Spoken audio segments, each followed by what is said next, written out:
Com a deputada federal e presidente do PT, a deputada Gleisi Hoffmann. Deputada, boa noite. Bem-vinda de volta ao Expresso. Mona Lisa falando com a senhora me ouve bem?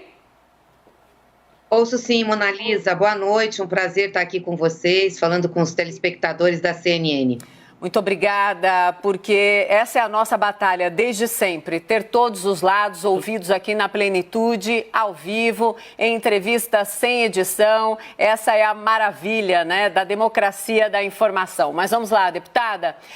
Eu gostaria de saber da senhora se a senhora teve tempo de conversar com o ex-presidente Lula logo que saiu ali o placar. Foi uma surpresa, né? A gente não imaginava que os ministros ali iam pedir a palavra e adiantar o voto, mesmo que as manifestações deles já eram previsíveis. Teve tempo de falar com o ex-presidente? Se sim, o que ele disse? Claro, saber da senhora o que significa esse placar, 8-3 para a volta. Então, claro que a gente já está falando da volta do ex-presidente Lula ao cenário político, mas um placar que parece que dá um pouco mais de legitimidade. Quero ouvi-la, por favor.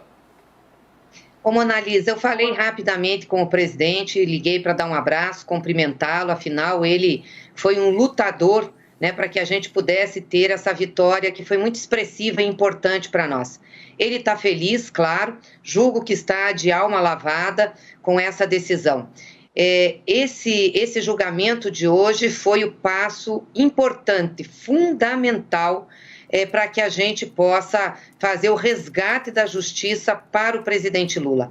Era o que a defesa pedia desde o início. Aliás, foi o primeiro pedido da defesa, já na petição que colocou a primeira petição contestando o julgamento do presidente Lula, porque o juízo de Curitiba, da Vara Federal do Paraná, né, sob a liderança de Sérgio Moro, não era competente para julgá-lo. E, aliás, isso ficou muito claro na própria sentença que condenou o presidente Lula, feita por Sérgio Moro, quando ele falou que não havia relação do triplex com nada da Petrobras. Então, ele já disse isso. E o juiz de Curitiba só podia julgar casos que fossem relacionados aos chamados desvios da Petrobras. Então, eu diria que a decisão de hoje, ela rompeu, né, o pecado original, o vício original do processo. E isso, obviamente, agora abre as condições para que muitas outras coisas que estão fora do lugar sejam colocadas no lugar. A senhora acha que é hora do ex-presidente Lula fazer aquele meia-culpa, apontar os erros, porque a gente teve essa decisão, mas o entorno da Operação Lava Jato, as várias revelações, esquemas de corrupção, até ali do que estava muito perto, né, do governo e muitas vezes dentro do governo também, mas não na pessoa do ex-presidente. É hora, a senhora acha, de fazer esse meia-culpa, talvez uma outra carta ao povo brasileiro, algo do tipo? Deputada. Meia-culpa do quê? Se acaba o judiciário dizendo que aquele juízo que fazia exatamente o julgamento dos casos atinentes à Petrobras não poderia ter julgado o presidente Lula. Ele não era responsável por aquilo. A justiça tem que investigar quem são os culpados, se teve culpados, quais são os crimes cometidos, processar e julgar. Ninguém aqui está querendo esconder corrupção e nem ser conivente com ela. O que não pode é uma pessoa que não tem culpa, que é inocente, pagar por isso. E vamos combinar aqui, né, Mona Lisa? O presidente ficou 5 anos, mais de 5 anos, né, sendo massacrado na imprensa, na mídia, na sociedade, cumpriu uma pena que não devia, uma pena ilegal e injusta, ficou 580 dias preso, não quis fazer nenhuma mediação na justiça, não aceitou prisão domiciliar, não aceitou tornozeleira, não aceitou nada. Disse assim, não, eu não troco a minha liberdade pela minha dignidade. Eles vão ter que explicar os atos que fizeram comigo. Então, acho que o presidente Lula pagou por algo que não merecia pagar. Todos nós sofremos muito nesses 5 anos. Era lutar contra a corrente, com uma hegemonia lavajatista de acusação, de dedo em riste, sem provas, né, de forma política. Aliás, Moro foi considerado suspeito pela segunda turma do Supremo Tribunal Federal. Além de incompetente, um juiz suspeito, um juiz que teve lado, um juiz que articulou dentro do processo para julgar um homem que ele não podia julgar. Então, O presidente Lula está com a consciência muito tranquila em relação a isso.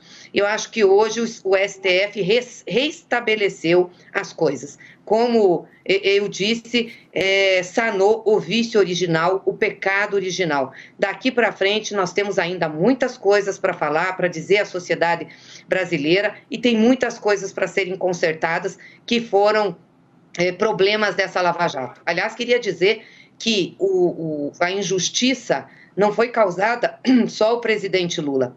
A injustiça foi causada ao Brasil, porque essa operação, Sérgio Moro, né, no afã de querer desconstruir uma figura como o presidente Lula, não titubeou em desconstruir o país, desconstruiu a Petrobras, entregou nossos segredos para as agências internacionais. É só ler o Le Monde desse final de semana para saber as articulações que foram feitas. E nos legou o que é de pior: um presidente da República que não tem condições de ser presidente, não dá conta do recado e, muito pelo contrário, né, atenta contra a saúde e a vida das pessoas e não faz a gestão correta da pandemia. Então, a condenação de Lula e esse processo todo foi ruim para ele, foi injusto, foi ruim para nós, mas, sobretudo, foi ruim para o Brasil, o que é muito triste. Caio Junqueira, chega na conversa, Caio. Deputada, muita gente no governo, no atual governo, acha que Lula é o adversário ideal para o presidente Jair Bolsonaro em 2022. Eu quero jogar para o lado da senhora, para o lado do Partido dos Trabalhadores. Para o PT, Bolsonaro é o adversário ideal em 2022? Nós não temos problema com adversários, Caio. O que nós temos é um projeto para o Brasil. E vamos discutir esse projeto com quem quer que seja. E, aliás, nós nem temos a definição de que o presidente Lula será o candidato do PT, será nosso candidato. Ele representa uma esperança, claro que eu quero muito e gostaria muito que ele fosse. Mas essa discussão nós não fizemos ainda dentro do PT e não fizemos com ele.